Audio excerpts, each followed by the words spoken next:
What's going on, viewers? Your host, Aaron Eddington. Doing a little bit of maintenance on the Lambo. We have an O2 sensor that has failed me. So far, all I've done is just remove the wire harness clip and put an O2 sensor socket on there, the breaker bar, get ready to take it off. Now, with that being said, that O2 sensor, this new one, was $250, or no, $270. Now, some people are a little bit skeptical or cautious when it comes to purchasing an exotic car and not being able to do their own maintenance, or not know what they're facing whenever it comes to their own maintenance. And I can tell you that it just makes the experience better while you're conducting your own maintenance on the car. I do recommend holding receipts and documenting the maintenance conducted, so that you can prove to the next owner, if you need to, what maintenance was conducted. So the O2 sensor right here, replacement, is one of the things I'm going to document. And then I've done other maintenance that I have receipts for. Coil packs, spark plugs, oil change, oil filter, stuff like this. Just create a folder so that you have to give to the next owner, so that they can keep track on what maintenance was done. Let's say if they have any issues in the future, they can go back and look at the folder that you created for the vehicle and look at the historical records and see, and kind of troubleshoot through what maintenance was done and see what parts have already been replaced, so they can kind of rule those out, or they can go re-inspect those parts or those components being installed to make sure it was installed properly, because sometimes you might miss something, maybe a ground wire, I don't know. You could miss something during the installation of a component. It happens. So they can kind of know where to start troubleshooting to find some kind of resolution to a major issue they're struggling with. So it gives them options. But other than that, you're talking about just over $500 on the coil packs, about $130 for the spark plugs, and about $55 for the oil filter change, and that's about it. I threw new tires on here. That was about $400, and other than that, I really haven't had to do any maintenance. I've had to replace a tail light bulb before. That was a whopping $6. Oh, and I also did coil pack relays. There's relays located inside the car that controls the coil pack ignition.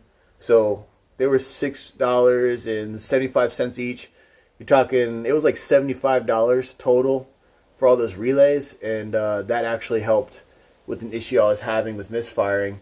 That helped a lot. 9-day difference when I replaced those relays. And a lot of these parts are Audi, Volkswagen. You'll see whenever you get them. Like this one, it's got Volkswagen right there, first two letters right there on the front, and then on the plug, it's got an Audi symbol. So all these interchangeable parts. My recommendation to you is look up the part number and then start searching around from there, and you'll be able to find a good amount of replacement items at a good price. And when it comes to looking up how to do it, somebody's probably already done the maintenance that you're looking to do, even if it's a clutch replacement or engine out component repair or accessory belt up front. Someone has already done it. Okay, so the answers are going to be online.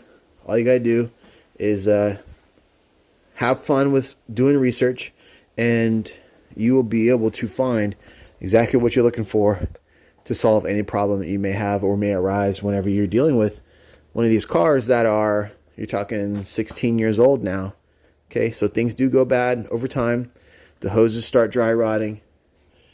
Another major issue these cars have is like a oil cooler.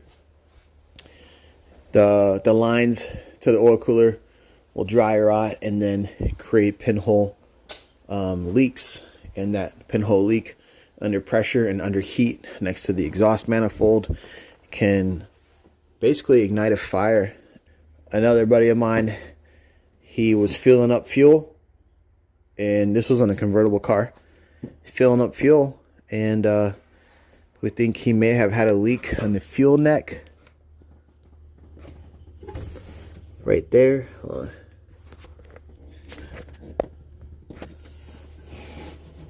Fuel neck right here. So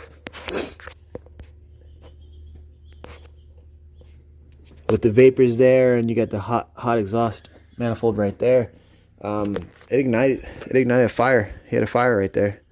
Had to put that out while at the gas station. So these things, I mean, they do retain a lot of heat in this back engine bay section. You don't have all the air in the front of the car hitting against the front of the car, blowing air against the engine and cooling everything down. So, and plus it's next to the fuel cells. So there's little factors that do add up into creating a catastrophic failure issue or a fire issue. So just keep that in mind.